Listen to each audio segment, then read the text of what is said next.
to this week's Physiomed Podcast. I'm here at the Van Mills location at 1900 Fowler Drive, and I'm here with the chiropodist, Manny. Hello.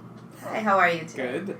How are you? That's good. I'm great, thanks. And we're going to go over some back-to-school footwear, since everyone's in the back-to-school mode in August. So, just to start off, what are some things that people should consider when purchasing back-to-school footwear?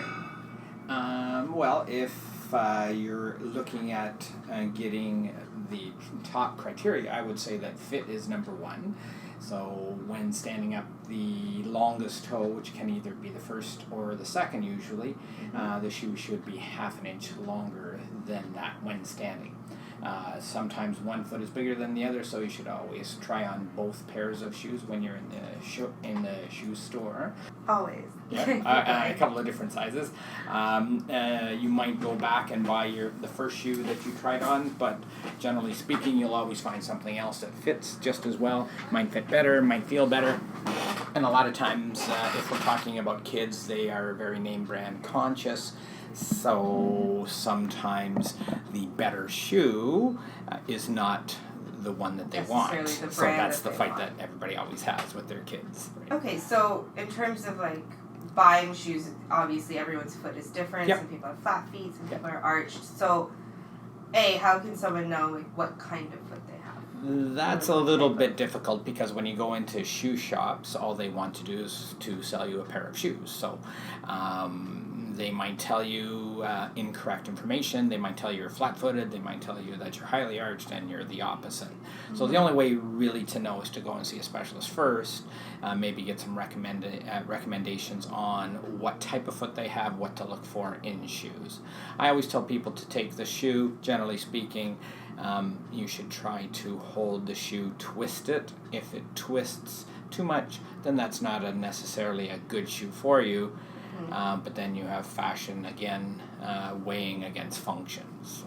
Yeah, a lot of people are going for the fashion over function. Yes. I find. Okay, so then if you do have flat feet, what would be some choices that would be optimal? Every shoe or major brands of shoes like Saucony, New Balance, New Adidas, they all make anti-pronation shoes, anti-supination shoes. What does that mean? Supination is high arch foot, pronation is a flat foot. Okay. So by using densities in the footwear itself, they'll say that this shoe is better for you if you're a pronator, this shoe is better for you if you're a supinator. Okay. Again, this might not be correct information. That's the thing that I find. People come in and they say they went to a specific shoe shop and they were sold the shoe because they had this kind of a foot, and really they never had that. I've walked into like a sportswear brand and they're like, well, you have flat feet. Yes. And you have arched feet. Yeah. I don't know. Exactly. And so, again, you're trusting sometimes a teenager, not that teenagers don't know, but you might be trusting them because they have been taught by their manager, let's push this shoe or that shoe. So. Oh, okay. So it all goes back to the money. Yes, exactly. So you said that they should be about half an inch larger? Yeah, longer than the longest toe. And anything else about like how it should fit? Yeah, obviously the width, it should feel snug, but not overly tight. Most shoes will stretch out a tiny bit, but in saying that, if you bought a shoe that was really roomy, then it's only going to get roomier as you get to use it. So what you want is a snug fit, but not overly tight, not overly loose either. So. Yeah, at least if it's snug, it can kind of mold to your foot. Yeah, exactly. Okay, and what are some risks that people may face by not wearing the proper footwear, even everyday errands or just like in sports as well? If the shoe, in a perfect world and shoes didn't cost anything or you could pick them off a tree, you would have a sport-specific shoe for every different sport. So a squash shoe for squash, tennis shoe for tennis. They all have slight variances that are designed for that sport. If you're doing multi-sports, cross-trainer sometimes will get you a little bit of everything, but not a lot of anything.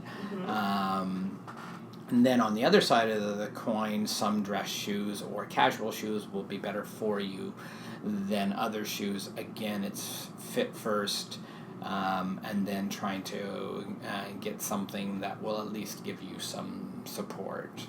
Okay.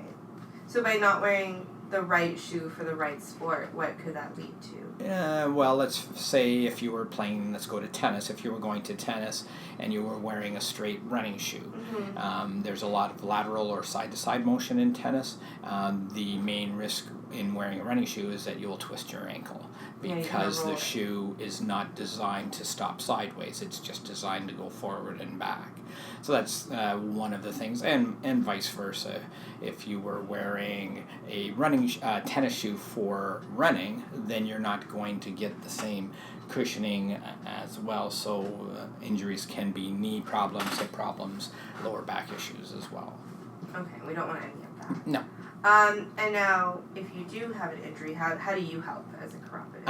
When I see a person, I'll do a gait analysis. I'll see what kind of foot they have, how that's contributing to their problem, whether it's in the foot, the ankle, the knee, the hip, the back. It's all related to how the impact of the foot on the ground. So an average person walking puts about 1.5 million pounds of pressure through each foot every day. Athletic people will double, triple that. So even a tiny imbalance can lead to problems that we can prevent. And always the answer is orthotics. If you put an orthotic into any shoe, it's going to make that shoe function better than that shoe was designed for from the manufacturer. In other words, making that shoe almost like a custom-made shoe for yourself. Okay, and you guys do the custom orthotics here. Yeah, that's what I do. So what can someone expect if they're getting a custom orthotic? What's the process like? What do they So what I do is I watch the person walk, I look at range of motion, I look at a number of things, then I take an impression of the foot in a corrected position. We send that to a lab. The lab makes up a custom-made orthotic to my prescription. It's very, very thin, fits into shoes, transferable from shoe to shoe, and that will align the foot basically. It's almost like if you were a car giving you a wheel alignment. Okay, just to make sure everything's on the... And do you think that... Does someone need to get to that point of injury or a certain condition before they get a custom orthotic? Or what are the benefits of just getting one for every day? It's much easier to put out a fire before it started. So if we can assess the person before the problem, then it's going to prevent the problem, or at least greatly minimize the potential for that problem to come around. Once the problem's there, it's never too late. We can help, and a lot of times get the person asymptomatic or symptom-free with the orthotics. So, but the earlier you start, the better. As young, textbook says about 6 years old, but if a child is slightly younger than that, is way out of alignment, we can get something that's really flexible, encourage natural muscle development, and prevent many, many things in their future. Oh, okay. All right. Thank you so much for... anytime. Yep, we'll see you soon. Take care. Bye-bye. Bye.